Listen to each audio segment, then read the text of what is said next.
Welcome to the American Crystal Sugar Beet Harvest. This is a very busy time in the Red River Valley, and the safety of the entire harvest crew is our highest priority. As a truck driver, you play a very important role in one of the largest agricultural events in America.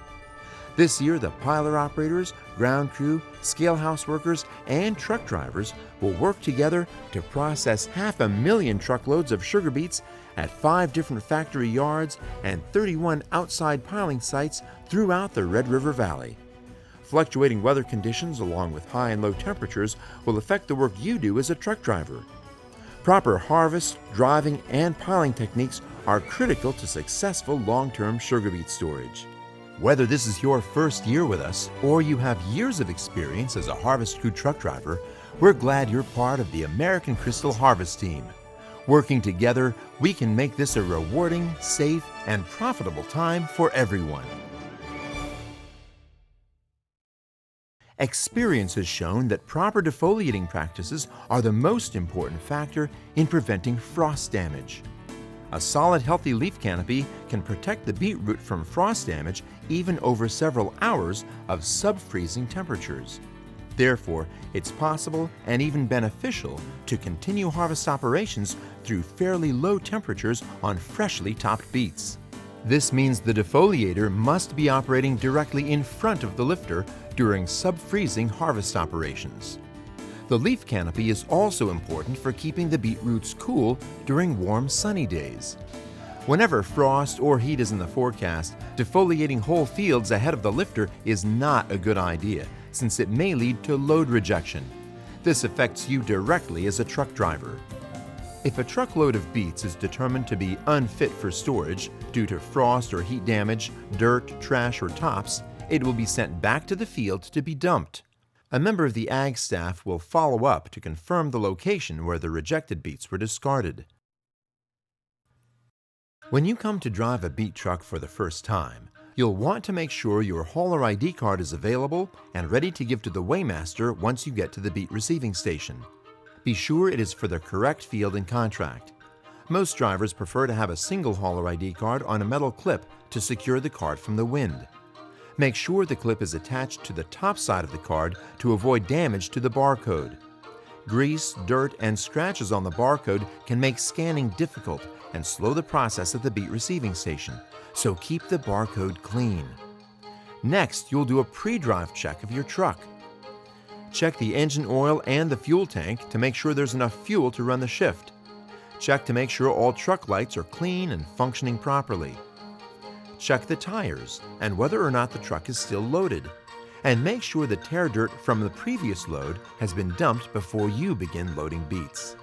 If fresh beets are loaded on top of old tear dirt, it will likely plug the sugar beet piler, resulting in delays and longer wait times for everyone.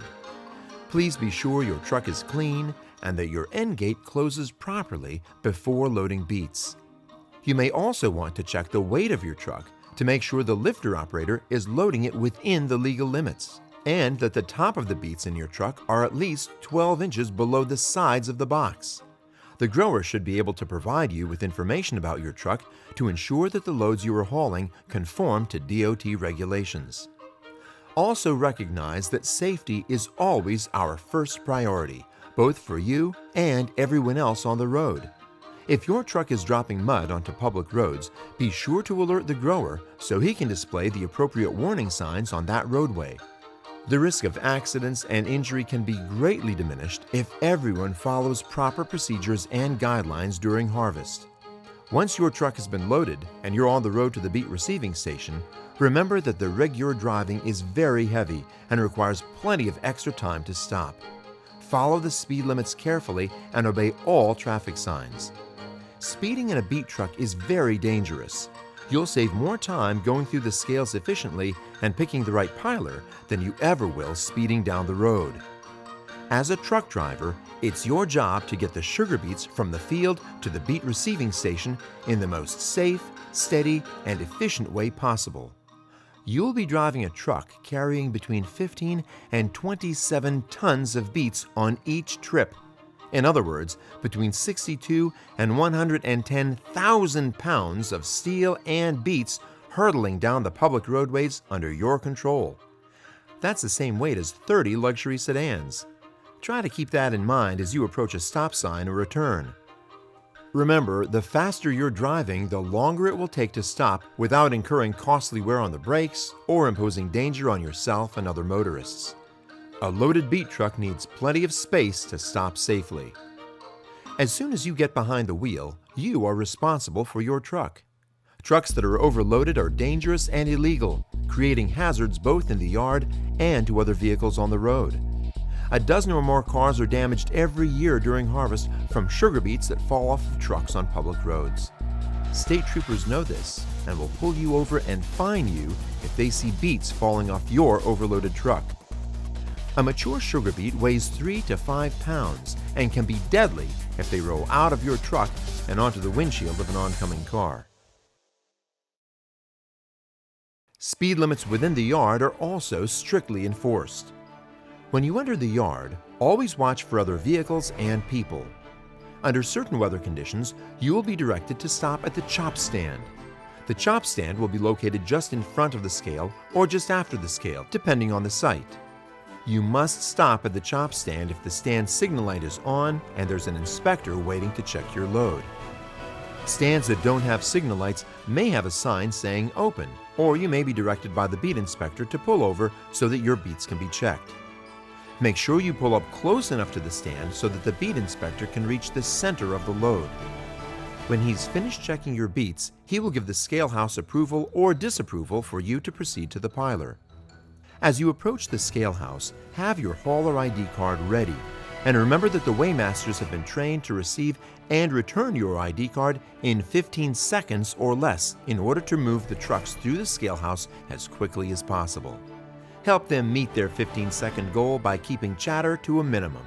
Approach the scale house slowly, being careful to line up your tractor and trailer to fit on the scale by the time you reach the window. Ease your truck to a slow stop, since jerky stops and starts will damage the scale deck carriers. If the carriers become damaged, the entire beet receiving station will be shut down, sometimes for days, until the scale can be repaired. Stop slowly when you're on the scale. At the scale house window, hand the clip with your hauler ID card to the weighmaster. Do not give the weighmaster multiple hauler ID cards or receipt tickets. After scanning the card, the weighmaster will hand it back to you on the clip, along with the weight slip and, if your beets need to be sampled, a sample ticket. The clip helps protect the weight slip, sample ticket, and ID card from getting lost or carried away by the wind. If the weighmaster advises you to go to a particular piler, please do so. If you'd like your coffee refilled, drop off your cup when you weigh in and pick it up when you weigh out. If you need to talk to the weighmaster about something or want to refill your coffee yourself, pull your truck off the scale and to the side and go into the scale house to discuss what you need. When you leave the weigh station, your headlights must be on. Make sure your headlights are on before you enter the yard.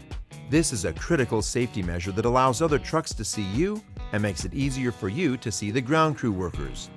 You're in a large, heavy truck, and you're entering an area where the ground crew and skid steer operators are working to keep the piling operation going smoothly and safely. The rule to remember is, day or night, if your truck is moving, you should be watching for ground crew workers and your headlights should be on. As you approach the pilers, look for one that does not display a yellow flashing light above the piler cab. These lights signal that the piler is down or about to go down for repair or cleaning, and you will probably want to choose a different piler. As you approach the piler, pull into one of the lines leading to the end dump ramps on either side of the piler. While waiting in line, you may use just your clearance lights, but as soon as your truck starts moving, you must turn your headlights back on. As you approach the end dump, you'll notice that the bridge or B door is either up or down. If it's up, wait for the piler operator to lower it. If it's down, you may drive onto the ramp unless the operator decides to close that side of the piler before you get there. Drive onto the end dump ramp slowly, moving your truck all the way through the end dump sidewalls until the rear of your truck or trailer clears the A door. As the piler operator raises the A door, you should back up to it slowly to avoid slamming into it and damaging it. Breaking the A-door can cause 4 to 8 hours of piler downtime, so please back up carefully. The piler operator and ground crew are there to help you dump your beets safely and efficiently. Watch the truck signal lights on the piler and begin raising your box as soon as the raised box light comes on. The piler operator will watch your load as it fills the end dump. Once the end dump is full, he'll signal you to stop raising the box by turning the light off. If you don't stop raising the box when signaled, beets will spill over the B-door and must be cleaned up before the next truck can dump their beets. Obviously, this makes a big mess, creates a lot of extra work for the piler crew, and slows the process for everyone. Remember that while you're sitting in the climate-controlled cab of your truck, your team members on the ground are on their feet, out in the elements, for 12 hours at a time. Please watch out for them. The process of dumping beets at pilers equipped with the new scoop doors is slightly different than those with traditional A-doors. On these pilers, as you approach the end dump, you'll notice a red light connected to the truck signal lights. As you proceed slowly through the end dump, the red light will turn off. Continue to drive through the end dump until the light comes on again. As soon as the light comes on, stop your truck. The goal is to pull forward just far enough to turn the red light back on so that backing up is not necessary. Now you should set your brakes and wait for the piler operator to signal you to raise your box. If you're not in the proper position, the piler operator will use the truck directional lights to help you reposition your truck. Once your truck is set, ignore the red light and follow the traditional truck signal lights as usual. Whether you're at a piler with an A-door or a scoop door, someone from the ground crew will approach your truck. Give him or her the weigh-in ticket along with a sample ticket if you received one. Without a weigh-in ticket, you cannot dump your beets. They will write the pile number on the weigh-in ticket and give it back to you, but they will keep the sample ticket. Secure the ticket inside your truck since you will return it to the weighmaster along with your hauler ID when you weigh out and leave the yard. Your truck should be capable of unloading a full load of beets in 2.5 to 3 minutes, including the time needed to lower your hoist. As soon as your box is empty, the piler operator will signal you to lower it. The speed of your truck hoist can positively or negatively impact the efficiency of the piling process. A very slow hoist may cause delays and disrupt the rhythm of the piling operation. This truck is equipped with a dump valve that increases the speed of the hoist as it lowers, yielding much greater efficiency at the piler. To avoid damaging the piler or your truck, make sure your box is all the way down before moving ahead to get your tear dirt. As soon as you've pulled off the end dump, the piler operator will raise the scoop door. On the newer and longer pilers, just drive straight ahead and stop when signaled. In this position, however, the piler operator cannot see you well, so watch out for the swinging boom to make sure it won't hit your truck. Once your tear dirt has been returned to your box, a member of the ground crew will signal you to drive away. To receive your tear dirt on smaller pilers, you may need to drive away from the piler first and then back up under the dirt return. On these pilers, a ground crew member will stand next to the dirt return so they can signal you when to back up and when to stop to avoid hitting the piler. Trucks and pilers have been badly damaged by drivers who did not follow the ground crew's signals when collecting tear dirt. Watch them carefully. Some pilers have a flap or pipe that hangs down from the dirt return. You can back up to this flap, and when it touches the corner of your truck box, you should stop your truck. Keep in mind that although the piler crew will try, it will not always be possible to get your dirt in the rear section of the truck box. A piler crew member will clear you to leave as soon as the tear dirt is loaded into your box. As you drive away, watch for other trucks and ground crew members, especially if you need to back up your truck to avoid deep freeze culverts or driving through mud. Stay on the concrete as much as possible. When returning to the scale house, do not attempt to cross the ditches. Not only will you get stuck, but you will also damage the already frail drainage system on the piling site. On certain sides of the piler, you may have to drive over the piler cord on the open dirt section of the piling grounds. Do this slowly. There may be traffic cones indicating where you can cross it. If not, cross perpendicular to the cord so as not to damage it, and never drive over the cord on the concrete. Sooner or later, you will have to dump beets at a deep freeze pile, which make up about 1/3 of all the beets stored at American Crystal Sugar. Skid steer operators place culverts at the bottom of the piles for ventilation during winter storage. Since the culverts can make it more difficult for you to maneuver in the yard, the skid steer operators are trained to place only enough culverts to keep ahead of the pile so that interference with your trucks will be kept to a minimum. They are an important part of the harvest team, so watch out for them and be kind, courteous, and patient at all times. In the event that your truck is damaged by a piler or skid steer operator, it is very important that you report the damage immediately to the site foreman or ag staff. No damages will be covered unless they are reported and documented and the appropriate paperwork is filled out. During muddy conditions, there may be a lot of mud in your load, and you'll need to adjust your driving techniques at the beet receiving station.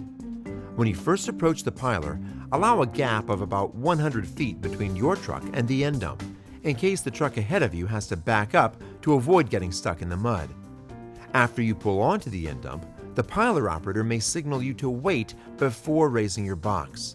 Some mud is very sticky and creates a lot of drag on the piler belts. In these cases, the operator will want to start the belt prior to having you raise the truck box. Starting a muddy belt before accepting a muddy load will prevent damage to the end dump head shaft and avoid 8 hours of piler downtime. Since the piler operator is required to modify his operation of the piler during muddy conditions, it may cause some dirt to fall in the cab of your truck.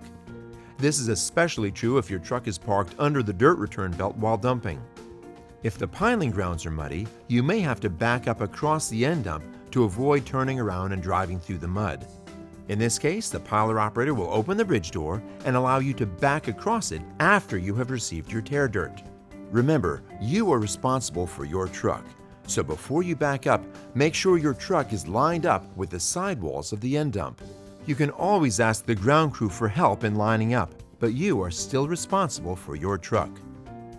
After clearing the end dump, always steer the back of the truck toward the concrete and then turn out and head back to the scale house to weigh out, staying on the slab. In muddy conditions, be sure to stay on the concrete at all times. Always use the same scale house to weigh out that you used to weigh in when you first arrived at the yard. At the weigh station, give your in-weight receipt with a piler number on it to the weighmaster, and she will give you your final receipt with in and out weights on it. As you leave the weigh station, be sure to watch in all directions for cross traffic. Fatal accidents have occurred from trucks leaving the receiving station who did not see oncoming traffic. Every year during beet harvest, cars are damaged by stray beets on public roadways that have fallen off of beet trucks. If your truck has a tendency to collect beets on the bumpers or chutes, it is your responsibility to clear them before entering a public roadway. If necessary, this can be done on the concrete slab after driving away from the piler. You should also check these areas prior to leaving the field. When you return to the field, remember to dump your tear dirt before reloading your truck, and always look for overhead power lines before raising your box. This is also the perfect time to check your tires before reloading your truck. For safety reasons, American Crystal Sugar Company discourages anyone from bringing pets onto company property. Anyone who enters with any pet will be required to keep the pet in their vehicle at all times and properly restrained, and will assume full responsibility and liability for any damages or injuries caused by the pet while on company property. If it's determined that a pet is a risk to the safety of others, the owner of the pet will be asked to remove it from company property immediately. During harvest, cell phone usage on the piling sites is strongly discouraged unless there's an emergency. Using a cell phone at the scale house or while dumping beets at the piler creates a major safety risk to other team members and will not be tolerated. Never yell at the crew. Take up any issues you have in the yard with the shareholder, and they can contact the ag staff. The speed limit in the yards is 15 miles per hour and is strictly enforced. Whenever your truck is moving, your headlights should be on, and you should be watching for members of the ground crew. Stop at all stop signs. Your truck should be capable of unloading a full load of beets in 2.5 to 3 minutes, including the time needed to lower your hoist. Stay on the concrete whenever possible, unless you're crossing a pilar cord. In order to prevent beet spillage, the maximum opening of end gates should be no more than 40 inches. Be careful not to hit the scale house or pilar with your truck. This may seem obvious, but it happens every year. If you're overly tired, stop driving and get some rest. Accidents do happen, and your safety, along with the safety of the ground crew, pedestrians, and other drivers, must always take priority over piling beets. Don't allow anyone to pressure you into driving if you are too tired. As a professional truck driver, you hold a very important position on the American Crystal Harvest team. Your attitude toward the weightmasters, pilar operator, pilar crew, growers, other truck drivers, and motorists on the roadways influence safety, efficiency, and even the success of the harvest itself. There are times during harvest that are stressful for everyone. American Crystal Sugar is counting on you to be patient, considerate, and professional with every other member of the harvest team. Working together on the sugar beet harvest should be a safe, exciting, and profitable time for everyone. We want everyone to go home healthy and in one piece at the end of the day. Have a great harvest. And remember, at American Crystal Sugar, no job is so important that you can't take time to do it safely.